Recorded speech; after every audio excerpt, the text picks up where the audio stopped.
ममता, तुम अब इस घर की बहू हो। घर की इज्जत तुम्हारे चेहरे से झलकनी चाहिए। जरा मुस्कुराओ, ऐसा नहीं जैसे किसी ने जबरदस्ती यहाँ बैठा दिया हो। ये शब्द पहली बार सास सविता देवी ने बोले थे जब ममता अपने ससुराल आई थी। शादी को उस वक्त बस 2 दिन हुए थे। ममता ने हल्की सी मुस्कान दी। चेहरे पर सैकड़ों भाव थे, डर, झिझक, उम्मीद और एक अनजानी बेचैनी।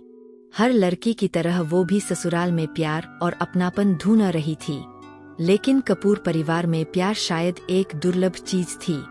दिल्ली के इस पुराने बंगले में सब कुछ था।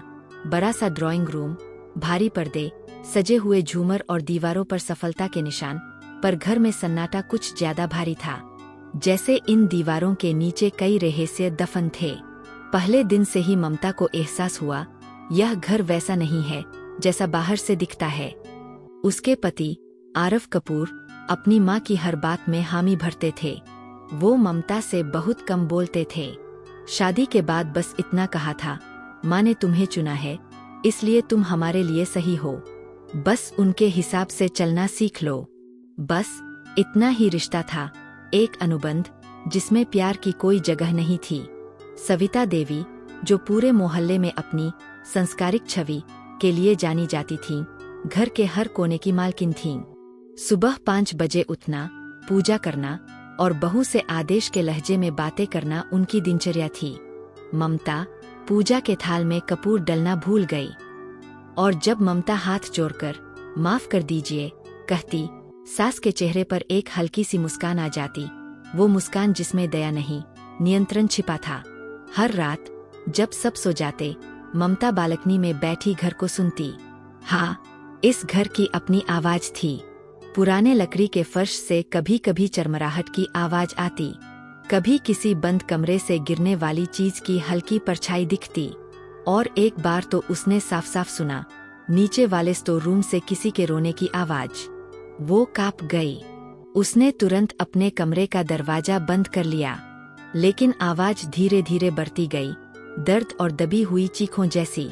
सुबह डर के बावजूद ममता नीचे गई। उसने सास से कहा, माँ जी, नीचे कुछ अजीब सी आवाज आती है रात को। सविता देवी का चेहरा तुरंत सख्त हो गया। ये घर 60 साल पुराना है, लकड़ी बजती रहती है, और अगर तुम हर आवाज पर ध्यान दोगी तो अपना दिमाग खो दोगी, समझी? उनकी आंखें ऐसी थीं कि कोई भी विरोध की हिम्मत न करे। ममता चुप हो गई, लेकिन उस दिन से उसने तय किया, वो उस कमरे में जाकर देखेगी कि नीचे क्या है। दिन बीतते रहे, घर का माहौल वही रहा। आरव देर रात लौटते, कभी प्यार से नहीं, सिर्फ औपचारिक मुस्कान से बात करते, और सास उसका हर कदम देखती रहती। एक दिन दोपहर के वक्त सब बाहर थे।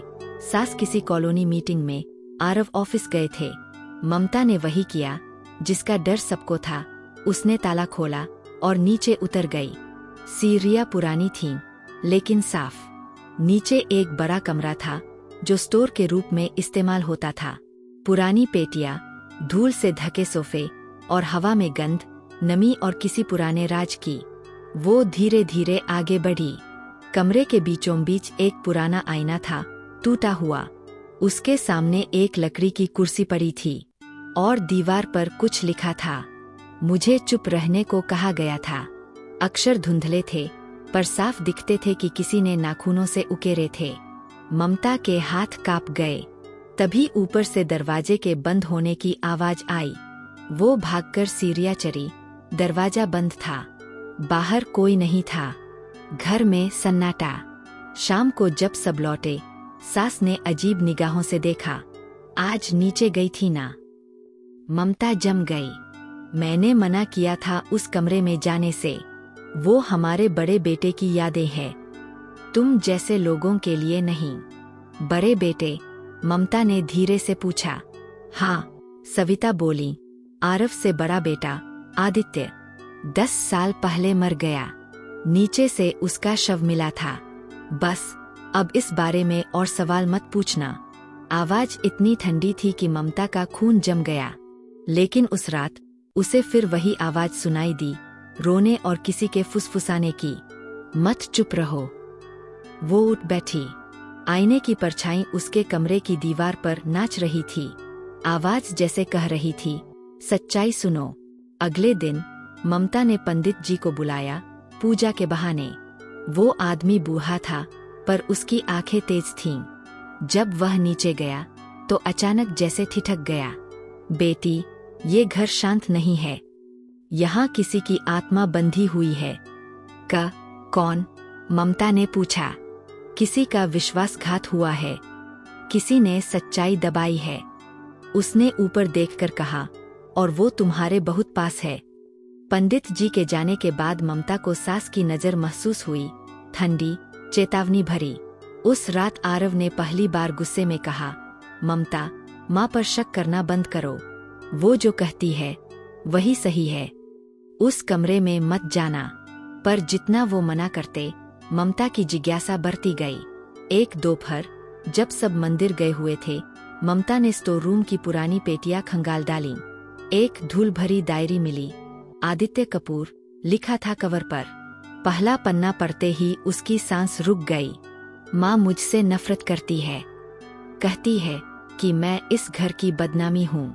मैंने कॉलेज में एक लड़की से शादी करने की जिद की और उन्होंने मुझे ताले में बंद कर दिया। पन्ने दर पन्ने दर्द भरे राज खुलते गए। उन्होंने कहा, अगर मैं उस लड़की से शादी करूंगा तो वो खुद को आग लगा लेंगी। और फिर एक रात मैंने चीखें सुनी, पर कोई नहीं आया। आखिरी पन्ने पर लिखा था, अगर कोई ये पढ़ रहा है तो सच मत छुपाना। माँ ने मुझे मारा नहीं, लेकिन मुझे मरने पर मजबूर किया। ममता के हाथों से डायरी गिर गई। दिल तेजी से धड़कने लगा। उसी वक्त दरवाजा फिर बंद हुआ और इस बार किसी ने अंदर से कुंडी लगा दी। अंधेरा घिर आया। कमरा ठंडा हो गया। फिर उसी टूटी हुई आईने में धुंधलापन दिखा और ममता ने देखा एक परछाई जो उसके जैसी ही दिखती थी, पर आंखों में सिर्फ दर्द था। वो बोली, उसे सच का दंड दो। जब दरवाजा किसी तरह खुला, ममता बदली हुई थी। चेहरे पर डर नहीं था, बस सन्नाटे में जन्मी एक कठोर दृढ़ता थी। अगले दिन सविता देवी ने देखा, ममता पूजा के कमरे में बैठी थी, दिए जला रही थी। शांत लेकिन ठंडी। क्या सोच रही हो? सास ने पूछा। बस घर के पापों की मुक्ति के लिए प्रार्थना कर रही हूँ, ममता ने जवाब दिया। सास मुस्कुराईं। तुम जल्दी समझदार बन रही हो। हाँ माँ जी, अब मैं समझ गई हूँ, चुप रहना सबसे बड़ा पाप है। रात को ममता ने वही डायरी आरव के सामने रख दी। पढ़ो इसे। आरव ने कुछ पन्ने पढ़े और चौंक गया। ये झूठ है। क्या ये झूठ है कि तुम्हारे भाई की मौत उस कमरे में हुई थी? आरव चुप रहा। क्या ये झूठ है कि तुम्हारी माँ ने उसे उस लड़की से शादी नहीं करने दी? उसकी आंखों में आंसू थे। माँ कहती थी वो लड़की चरित्रहीन थी। और अगर नहीं थी? आरव ने सिर झुकाया। तो हम सबने एक निर्दोष को मारा। अगली सुबह सब लोग पूजा के लिए नीचे आए। ममता ने सविता देवी के पास जाकर कहा, माँ जी, आज आदित्य जी की आत्मा के लिए कुछ करेंगे। सास का चेहरा एक झटके में कठोर हो गया। मैंने कहा था, उनका नाम मत लो इस घर में। अगर आत्मा को शांति नहीं दी गई तो ये घर कभी चैन नहीं पाएगा। तुम्हें कुछ नहीं पता, सविता चिल्लाईं। वो लड़का मुझे छोड़कर भाग गया था। उसने इस घर की इज्जत मिट्टी में मिला दी थी। नहीं, ममता ने शांत स्वर में कहा, वो भागा नहीं था, उसे आपने कैद किया था। उसकी डायरी में लिखा है। कमरे में सन्नाटा छा गया। आरव धीरे धीरे आगे आया। माँ, ये सच है। सविता की नजर स्थिर रही और फिर धीरे से उनके होंठ कांपे। मैंने सिर्फ उसकी गलती सुधारी थी। वो लड़की हमारे स्टेटस की नहीं थी। मैं ये बर्दाश्त नहीं कर सकी, तो आपने उसे मार दिया। ममता बोली। मैंने कुछ नहीं किया, सविता चीखी। वो खुद मर गया था, खुद फंदे से लटक गया।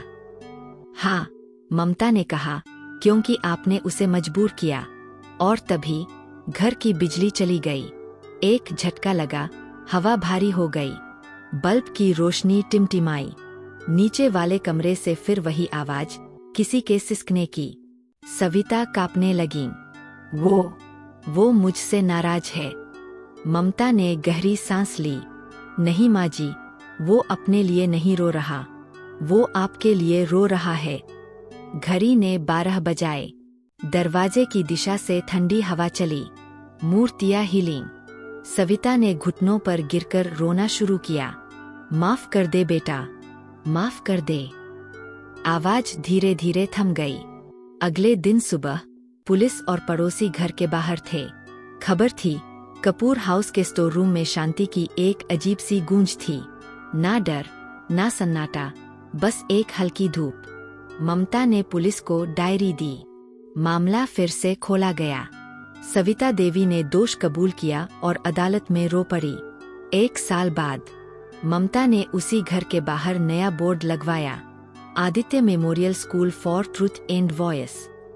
उसने अनाथ बच्चों के लिए शिक्षा केंद्र शुरू किया और जब पहला बच्चा वहां दाखिल हुआ तो दीवार पर लगी आदित्य की पुरानी तस्वीर के सामने दिया अपने आप जल उठा, जैसे कोई बोला हो, शुक्रिया ममता। सच बोलना कभी पाप नहीं था, चुप रहना था।